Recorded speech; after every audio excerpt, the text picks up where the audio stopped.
Stéphane La Rose na La Rocho. Bienvenue encore dans La Rocho. Le na awa ko kabolana bino vraiment histoire na ngai ya expérience na nga ndenge na bota ki comme na ba ki na relaxa bino Kilian. Donc nem se bino li solo na ngai expérience na nga ndizamba pambola ki ngai kozana zemitina ko bota. Donc on est à le moment qui sous un moment na temps Chana se kuluba mingi toza mwati mela zala vraiment relance parce que les solo o la non tina suka o zala décider na ina mot on a représenté bino o za moté malaros na kuluba mingi te kasiwa na tolanda comme na isi bino les belles dames lelo na awa na ina mobali nanga na représenté bino ye comme na aimé elembe Whatever baby awa na kombo ya Boss Brothers donc ana long drive kana kina boka na suka bemission na mix na Boss Brothers donc za ka yena ndeko na ye le toi a kobetali solo ozali solo comme na seki bino kina betali solo ndenge nini ndenge na expérience na ya kobota ndenge zalaki mais ko beta monga moko nyoso te parce que na bata mususu na badaki suko zala azaki benda ko kokate mtazaki wana akoyibisa biso vraiment ndenge ezalaki yango lelo bomoninga kina za awa na ye pona abetele biso peli solo parce que na kosuka eza place ye akobanda. Vous avez dit? Oui, really. Mais avant tout banda, oui. On est plutôt un peu trop straight, donc on relaxe un peu. C'est comme ça qu'on reste en couple. Alors, tout banda c'est bon. Ok, anyway. Bon, kobotanga di bosso, expérience nanga di bosso, c'était comment? Et ça non les belles dames. Par rapport à l'opinion na yo, c'était comment? Je pense que par rapport à nanga, les aïe qui le cas est bien, on remercie d'abord Nzambe parce qu'avant tout, c'est comme ça toujours Jésus-Christ qui est notre Seigneur. Oui. Je pense que aux acquis très makassi. Ah. Ça c'est l'opinion là. Ok. Les acquis vraiment makassi. Les premiers 3 mois, les acquis passés. Nous nous sommes à Bota, à Ebi qui est les premiers 3 mois, il y a moi c'est à Zemi. Bon, on en a béton parce que là, les premiers 3 mois, les belles dames, n'a que quoi qui n'a zémi na fin octobre, après mariage, donc après une semaine après mariage, il y a qui n'a zémi et avant qu'il ait ça la test. Et on me dit que ça m'a toujours que non la rose ça la teste aux actes. Dans au banga la ligne qui était que ça la teste. Après toi qui a décidé qu'il a ça la teste il y a zémi. Tu décides qu'il était obligé à qui tu rectifies na obligé à qui parce que Stéphanie a beau à qui je pense au beau à qui au y est la réalité mais je t'avais insisté j'ai insisté c'est là que ça a d'accord là c'est vrai avant de ça la toilette na toilette na ndaku et na sali yim tonne ko sali boso ko ton sali boso bo ezo bimate ezone ko bimate non après nga na ko sala bo ebimi positif ya rouge wala mbala ko ya kasi qui na binga yo na koti yo mama ya rouge makasi ezaki comment ton monnaie qui to like non là balela mais oya Stéphanie ezaki trop olela olela. Il y a une raison on a les là qui parce que d'abord on a qui les Senghor et des non les a kobanga là n'habité donc on a zemi et ça nini après la rocho après dans le monde la thé après c'est ça qu'il a là qui mais ça qui donc on a là qui mingi ça qui parce que ça qui na Senghor qui a là qui I was just saying que merci Seigneur. Oui ça c'est vrai on s'est pas là qui m'a cassé on est là qui tout semble là qui si je me trompe pas oui on a prié ensemble on a remercié le bon Dieu comme à Pamboli mariage. En plus, directement, après, c'est plus au PZ, mais les a toujours grâce parce que tu as vu Ming dans ma famille. Après, moi, j'ai comme inquiétude. Pour beaucoup, c'est comment difficile. Mais Bissou nous a passé grâce directement après le mariage. Stéphanie, déjà en bonne santé. C'est ça, donc la famille va se séparer qui t'a qui news wana, mais qui surtout va se séparer qui va vraiment qui aux alicolo péter. Bon, anyway, tu sais, tu vas se séparer qui. Ok, tu commences qu'on a erré, t'as donc ça qui 9 mois, t'as donc on a pour notre pote Kilian. Ok, on sautait. Mais toi qui maman. Bosani, je vais expliquer batu ndenge okondaki. Au lieu que moi c'est nanga oyo, azane déjà muke. Bon, azaki muke. Mais akondaki na yokela ki maman. Ça soki bo remarquer ba tantine ba sœur balanda Stéphanie la Rose abungaki parce que akondaki vraiment ezaki vraiment souci il faut natika ena kene musala mais ngamo nazo banga parce que biso to vanda na Londres tout ça libanda à Londres donc famille te camarade te zaka biso mibale moi sinanga akondaki là c'est vrai vraiment. Nabi que suki ba planta kingai na fongola ka suki wana te na fongola na longola ka plante mais na fongola suki ba kanga maboko te ti na 4 mois donc mona siko ke banda premier jour zo zim ti na 4 mois de ko fongola suki donc comment ki ndengini donc na comment ki vraiment so moninga oye banga même pas o ba yango Stéphanie o mo pepeto nini mais zaki kaka grâce à Nzambe donc comment est-ce qu'on a 9 mois tout continuer casser d'accord. On a comme si on a 9 mois parce que tu as selon et que ça au 9 mois avant que n'abota Kylian et là quand le bosson on a ça quand on a tout que bota oui et ça passe mais na nyoko amité na tika ko kende hôpital te que on a qui bazon signa que na ça veut do bota te na que bazon signa na que na hôpital maman na boti dans ça qui vraiment good expérience pour na ngala ndingi que na mando tambola mingi na mando tambola mingi na ndoli ngesute ke ba mangala ba voiture ba tsuto ke resistance na milai mais so ke ngamo no ke de ville na beta tout na ndoli ngako tambola maintenant ça l'a bien maintenant ça l'a bien ba neko kitsa Kylian donc Kylian ta ko kitsa ki 7 mois ba ça que Kylian déjà na position ya bien a vraiment mutu na e ezana se donc Kylian a déjà ouais ya ko ya na mokili et là je peux tirer sur ça qui que le fait que Stéphanie on a les qui première expérience na e qui toujours en communication na mandeko na ba sœur na en plus na famille nanga qui toujours tout na ba conseil et c'est ça que ba qui poussé qui atambolaka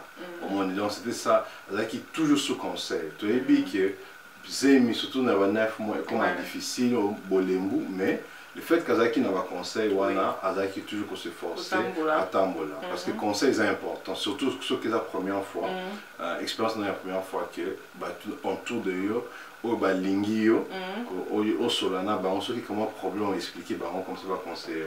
Voilà, c'est vrai. Donc on est vraiment continué à conseiller, pas maman bokilo nanga et pas maman nangai et pas ma grande sœur nangai. Pour la famille, bonjour na bien donc comment donc ça qui on a vraiment pour notre aider et va demander comme quand ça on est comme ça que Stéphanie la Rose ou Stéphanie il faut au tambola donc on est vraiment au tambola ko que des villes ko tambola il y a mon client déjà dans la position mon ya bien et les 14 juin pendant que bota Kylian na commence pour ça na poko la musique ya Nzambe na china komanda ko bina nazo bina na nganga moko na ndako na cha musique nazo bina et non, les 13, c'était quoi? Les 14, Nema et Koya Kinga, non? Les 14, oui. Oui, les 14, Nema et Koya Kinga. Et Naïba qui même pas que c'était Maï, ils qui vers à 4 comme ça. Et la bien grande sœur Nangaï, les 15. Non. Non, le même 14. Le même les 14, parce que c'est qui Koya Kinga dans Boutou. Après, qu'il y a un hôpital. Ok, c'était les 14. Na Boutou, Nema et Koya Kinga. La bien grande sœur Nangaï à Mégé, na 5h du matin. Bonjour, tonton Mégé. Il y a bien 5h du matin. Il est là toujours. Ok, na 5h du matin pour nous na monument et manko ba kilo na caleçon et avec cette nga que oh makila et tout na bino makila te c'est maman manko kilo a ça que na ben ambulance va essayer que non bon y parce que ça makila te na tambola que na hôpital ngamoko. Et après, il y a un hôpital. Tu connais l'hôpital, voilà? Non, moi, je n'étais pas là puisque nous avons été dans mon salon. Oh, yeah. Et après, il y a un hôpital. Il va checker dans la salle de photo. Les belles dames vont checker. Il va dire que oui, Kylian a bien. Mais moi, il y a eu Panzani, mais Kylian a nous. A quitté ma casse. C'était pour abîmer la Kylian. Et c'est comme les 15. Après, c'est que rendez-vous, il y a les 15. Oui. Tiens, c'était quoi, 8 heures? Oui. 8 heures. Voilà, tu es dans ma famille. Funny enough. Ma famille, c'est que Bazaki au Lukabiso. Vous vous rappelez? Ma famille, Bazaki au Lukabiso, qui était. Tous c'est la mouquet. Tous qui est nous comme ça. Tous signalés une fois c'est fini. Et après, tu as comment qui est dans l'hôpital, qui passe les années dans l'hôtel. Non, on a un passe les autres temps pour la nangaï, on a un billet. Passe mon cas, Mickey. Et ça que ça là, bah parce un ballon, on a des ballon pour qu'il y ait un kita. Et on a des côtés dans un ballon, on a peut-être comme un solo. Et nous avons un ballon, on a un nangaï. Et bien que on peut savoir ce que au room nangaï moko vers 12h. Vers 12h, 13h, bah peut être nga room nangaï moko donc chambre nangaï moko et dès que qui na chambre na. Alors nous revoilà ici, 4 hours after. Stéphanie, on l'a connecté sur la machine. Cette fois-ci, on a rajouté un appareil qui contrôle maintenant le cœur et le respiratoire de l'enfant. Stéphanie, les contractions, ça continue toujours à venir. Là, elle aussi, on l'a connecté avec son drips, avec ces trucs-là d'eau qui permet à forcer ces contractions de venir plus souvent. Donc, comme elle est comme ça, Madame Bossitampen, elle est sur sa dernière étape avant d'accoucher. Donc, il est 12h34. Hein? Parce que Kylian veut sortir. Il ne veut plus rester là-bas. Daddy, mommy, daddy, today is the day. You're gonna see the beautiful mommy. Bon, not beautiful right now, mais beautiful in the video. Allez, on est toujours dans sa chambre ici. Bah écoute, changaki, Simon, mai moko wana pour na extra qui pousser Kylian akita parce que déjà na luza qui moi mai vile parce que moi na vandaka et passer banzi. Breathe. That's good. Tu relaxes. Au Bosani, tu t'es interdit Kolia. Au Bosani parce que. Ok, n'est-ce pas secret oyo. Ce que vous aimez, au moins que comme il peut y avoir bota, ou bien que ça n'a niveau que l'hôpital Mukoloana, lamba fufu lia. Attends, na butu. Il est là déjà. Ya, na beti vraiment c'était ça because next dans mon nanga akoyeso na kolamba fufu atana 4 atana 2 heures na kolamba fufu na kolia. Donc erreur na sala ki na ngo kinda ko 7 heures na meneka ka ti ya pamba petit ya rouge. Toi là comme dans l'hôpital bo bala kin pour pesa ma biloko ba pesa nga biloko te ba changer na room, donc ba changer na chambre que ça là que na lia quitter.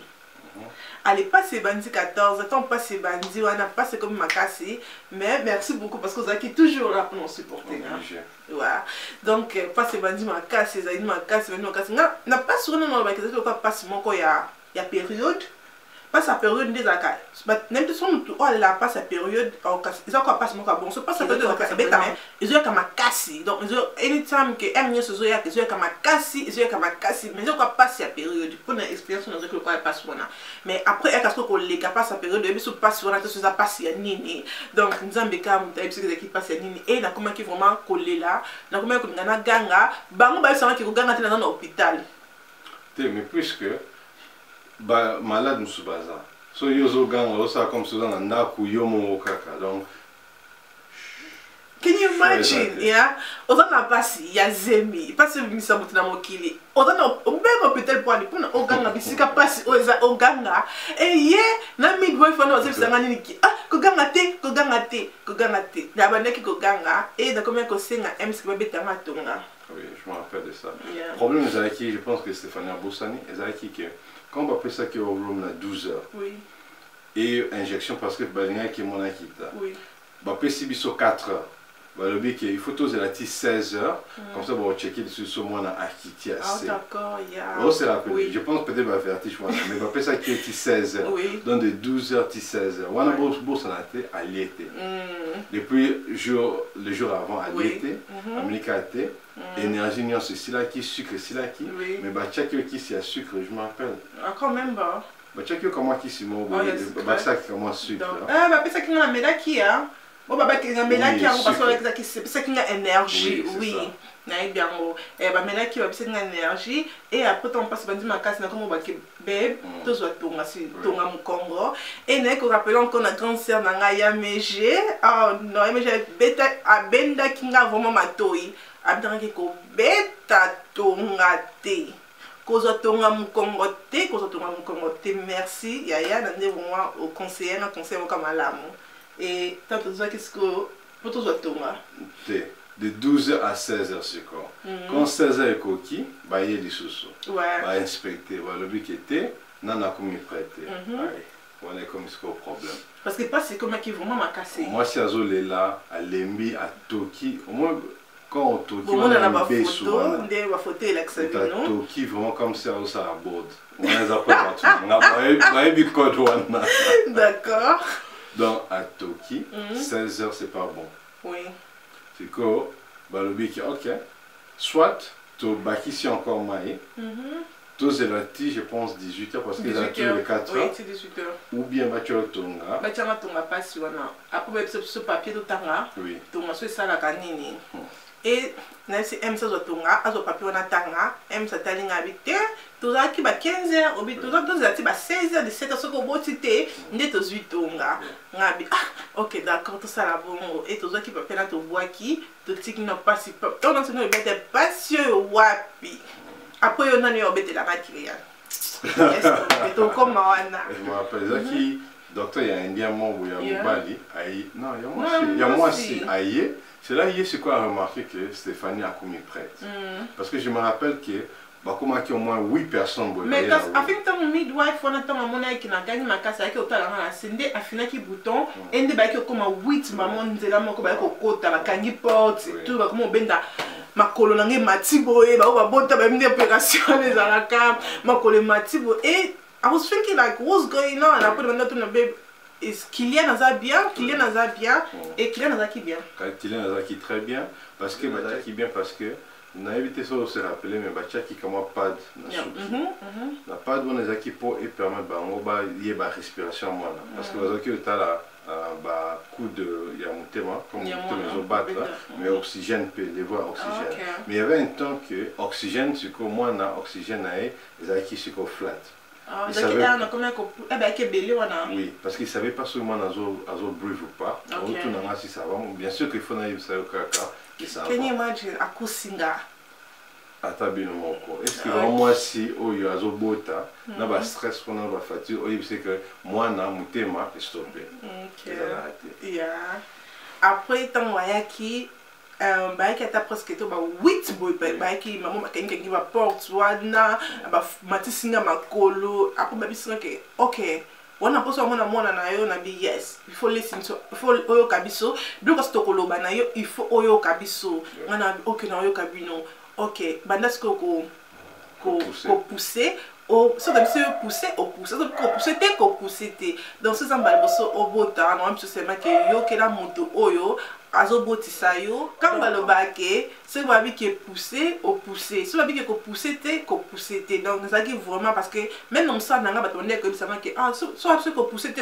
c'est quoi ko beba nsoto donc et quand tu vraiment na mto parce que na ko tuna bato pour ça qui expérience nanga liboso mane vraiment ko tuna bato comment ezalaka et nazaki na on déjà na moto nazaki na wana na moto plus nazaki na likambo tonga na beta jamais tonga na moto no tu on peut la prière que na beta tonga te donc zaki bloko na mi balé et tu vas checker ma colo et c'est que na manda ko pousser dans ce sabino que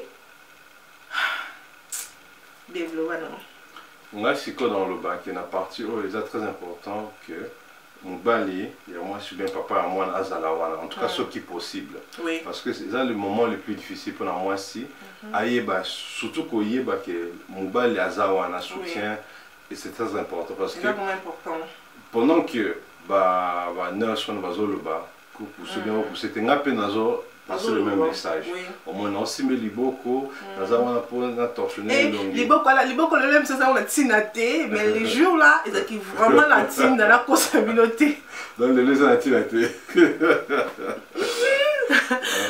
c'est très important donc on va faire cette instruction on a pu faire ça parce que moi j'étais plus proche parce que bon bazar tout le en face moi le fait que on a un peu mené nazo dire ça épée pousser stop pousser you can do it just do it bienvenue Bobanza just do it très important oui c'est vraiment c'était vraiment important il y a le balanga c'était vraiment important par exemple pour nous kozalana parce que ceux qui ont pété des temps dans la kinga moko na ko kananga te donc na makasi nzambe be pourquoi tu que premier nanga et na makasi nzambe yango c'est mon travail c'est mon devoir oui c'est vrai on a choisi na c'est bino kana na ba non na c'est bino na bandi na lia quitter mais force on a que au koma nango pour na pousser ce qui nous a embêté mon boulot oh pardon ce qui nous a embêté mon boulot bande le timo qui le kufa nango donc ce qui da qui qu'on doit force mon corps donc nous ambazaka bien nous ambaza vraiment théâtre le coup et nous a mettre solo ça la chambre de premier ça ma miss mon ka kana la te pour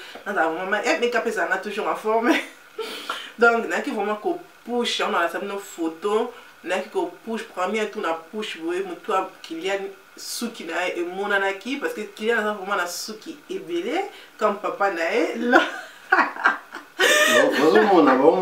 Car si Kylian, alors ce qui est belle, et tant mon qui Kylian, mon moto à Kylian, ah Stéphanie, oh ça, you done it. Et puis c'est sur ma casse et ben sur la prochaine approche Kylian a bien boé et atikali pas Cécilie. Et c'est bon que les n'a pas cité. Après c'est que Zouatana yo passe mon ko ya, comme la route de sur la table pour 5 minutes. 5-4 minutes. On n'a pas cité dans et relax. On a Kylian atikali ka nga mi kam na sina ngai et tant passe mon ko beta nga pour ba pola ta Kylian malibeta na ganga ya suka moko. Na mona loko a bombe. Moi je na habité na ba bombardant à mais moi na mona on loko la bombe de ba bombanga. Kylian a vu it was amazing. Finally, Kylian is born à 18h20. C'est 18h20. On est ici depuis 8h, donc ça nous a pris 12 hours.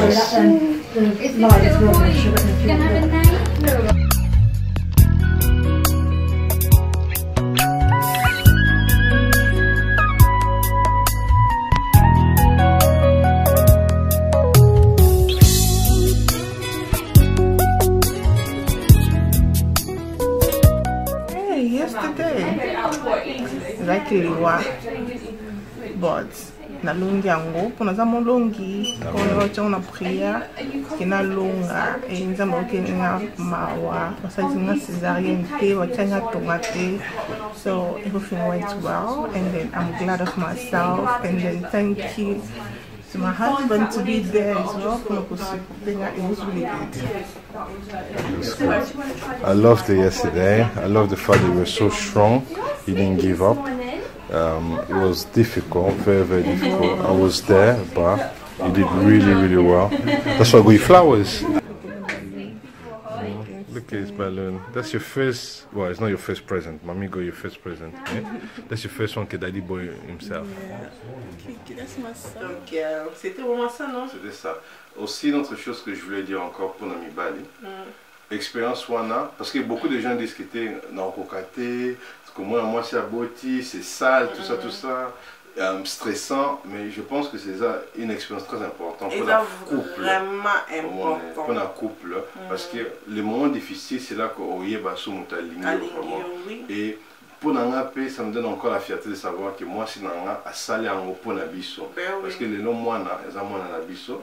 Et j'ai vu comment elle a souffert pour ça. Et ça me donne beaucoup plus d'amour encore vers elle et vice versa aussi. Donc, pour tous les hommes, bon, moi, on peut-être dégueulasse, ce n'est pas dégueulasse. Ce n'est même pas dégueulasse. Quand tu es non? Obligé. Ah, quand tu es on a vu, mais c'est pas la carte à moutolo. Malheureusement, tu as une photo pour nous monter. La carte qui moutolo, moi, et moi, on a vu Maki. Donc, pour nous, moi, si, na kolobake, c'est vraiment important pour nous aller moto. Donc, nous allons mobile na yo. Nabi qui na relationship na kozala na libala eza na mote ki ni kolobaka ka miliki miel non libala za kala tana ngo ya pasi za kapena tana ngo ya esengo lobo kozala na ngote vanda kaka po lobi ozwa na yo donc la tete Facebook kozala na ngo biso ebele donc loso kozala na ngote tiaka na maboko nzambe lobi ezala tour na ngo kozwa expérience ya kobota donc moi na bonga azala na mama azala pe na papa na ye ezala ka bien ekolisaka mwana pe bien mwana ozana bolingo ya bien pe pe nzambo bomba bino toujours pona kobota soki mobala azana mobala zo peso pe makasi moko oyo moko mwasi même soki ndeko no soki azala opesa yo te camarade no soki azala opesa yo te mais mobali oyo bobota kine mwana wana ye mto opesa po nzambe mto tant nzambe tsali bino mbale bobota donc ayebi le pourquoi mobali wana azala pe na kati ya room wana na kati ya chambre wana po bobota nzela moko déjà expérience moko ka kinga na boti ye pa bota ki parce que banda 8h tozaki wana so pe 7h tozaki wana ye pas zalaki wana donc tu non le ka ba étape wana nyoso donc ye pas zalaki wana ça quoi ki ngape na boti ye pas boti parce que ye pas zalaki wana stressé to nazo lela to nazo ganga to mabati na kokati na molo ko nazo kufa na molo ko nazo kende ya zalaki wana nazo baniki sambela ponanga na ko ke susute sambela ponanga sinon ko ba midwife ta sambela ponanga parce que non de kunanga na mobile nanga mais le quoi zaki mobile nanga zaki wana so bi sambela na ko ke susute il était là avant de prier avec qui nous prier et vous finissez dans la radio puis nous avons qui m'a bon de lui c'est qui très bien donc c'était ça qui n'a on a EMB les meilleurs donc pour nous vocabulaire on a bino nyonso j'espère que vous sepeli na histoire oyo donc ça histoire na ngai na mobile na ngai donc non pas qui na vocabulaire on a bino et voilà le texte na vocabulaire on a bino merci na bino nyonso na ndebo bandi na ngai ni bandeli pe na suka nzamba pambola bino nyonso ce que ça nous mama te ko banga te lisolo o ebanga sorte ka se plus ni maile pe makasi donc il peut être ko bota ba bonne chance na yo na biki o ke ne ko hôpital mbala moko pe o boti mama ko bimina mwana na yo ko bosa te ko na na Tsukongo la Sepela TV on a tukutani à la prochaine Tsukongo Sepela TV à la prochaine Tinate et Communautina bye